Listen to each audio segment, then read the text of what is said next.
Welcome, future English teachers of Taiwan. Let's jump right in. Today's explainer is all about a real game changer for your future elementary school classrooms. It's called Communicative Language Teaching, or CLT. If you've ever found yourself wondering how to get your students to stop just memorizing vocabulary lists and start actually talking, well, you are in exactly the right place. Okay, here is our roadmap for today. We're going to cover the Taiwan English dilemma, define communicative competence, break down the 3 features of communication, see some CLT techniques in action, and finally, look at adapting all of this for Taiwan classrooms. Section 1. The Taiwan English Dilemma. So, why do our students know grammar but completely freeze when speaking? I mean, we've all seen it, right? It's the classic dilemma here in Taiwan. Our kids absolutely ace their written grammar tests, they know the rules, they've got the vocab down cold, but then you ask them a simple, real-life question in English, and crickets, they just freeze up. Interestingly, educators worldwide noticed this exact same thing back in the 1970s. Students could build perfectly accurate sentences during a drill, but they couldn't actually use them to communicate out in the real world. Basically, they had all the building blocks, but absolutely no idea how to build the house. Section 2. Defining communicative competence. Let's see how a paradigm shift fixes this. Linguist Del Hymes really hit the nail on the head when he defined communicative competence as knowing when and how to say what to whom. Think about that for a second. That is way more than just memorizing grammar rules, right? It means recognizing that language is, at its core, a totally social thing. It's knowing the difference between how you talk to your principal versus your best friend, or how to politely decline an invitation instead of, aggressively demanding something. The social context is literally what gives language its meaning. And this right here is absolutely crucial. We are shifting away from just teaching forms to teaching what language actually does. Linguistic competence, that's just knowing the grammar, the forms. But communicative competence, that's about the functions. A function is something you actually do with language, like inviting someone, making a request, or making a promise. And the cool thing is, you can use a bunch of completely different grammatical forms to achieve that exact same function. As future teachers, our main goal has to be making communicative competence the star of the show. Now, to get there, students have to learn something called negotiation of meaning. This is just the interactional process that happens when 2 people are genuinely trying to understand each other. Your students need to learn how to make themselves understood and how to read the feedback they're getting from the listener, even if their grammar isn't perfect. They have to ask for clarification, maybe rephrase things, and honestly, here's a little secret for your future classrooms. It is totally okay if this gets a bit messy. In fact, that messy back-and-forth struggle is exactly where real language acquisition happens. Section 3. 3 features of communication. Let's look under the hood. Researcher Keith Morrow pointed out that for real communication to happen, you absolutely need these 3 specific features. Number 1, an information gap. That means one person knows something the other doesn't. If I already know you had toast for breakfast and I ask you what you had for breakfast, well, that's not communication, is it? Number 2, choice. The speaker actually gets to decide what to say and how to say it. If your kids are just reading a script from page 42 of a textbook, there's 0 choice there. And number 3, feedback. The speaker needs immediate reactions from the listener to know if their message actually landed. When you have these 3 things, you replace robotic scripts with actual dynamic interaction.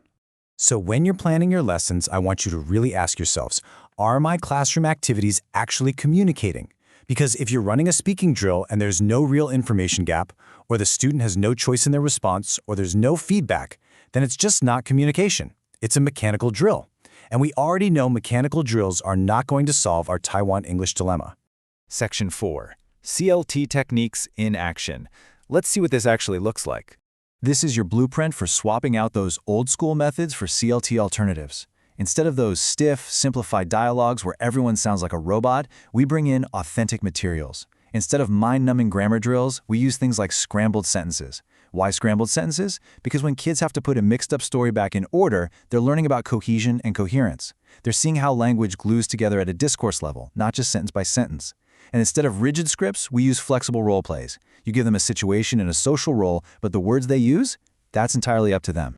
Now, I know what some of you are probably thinking. Authentic materials for elementary school kids in Taiwan? No way, that's way too hard. But actually, it's not. Even for young beginners, you can bring in simple stuff. An English menu, a train timetable, maybe a fun weather forecast graphic. The goal isn't for them to understand every single vocabulary word. The goal is for them to practice the strategy of extracting the specific information they need to bridge an information gap, just like they would in the real world. Section 5. Adapting for Taiwan classrooms. Let's talk about making this work in reality. Okay, get ready for a huge aha moment. We really need to stop asking what we call display questions. Questions where you, the teacher, already know the answer. Holding up a red apple and asking the class, "What color is this?" is not a conversation. It's a pop quiz.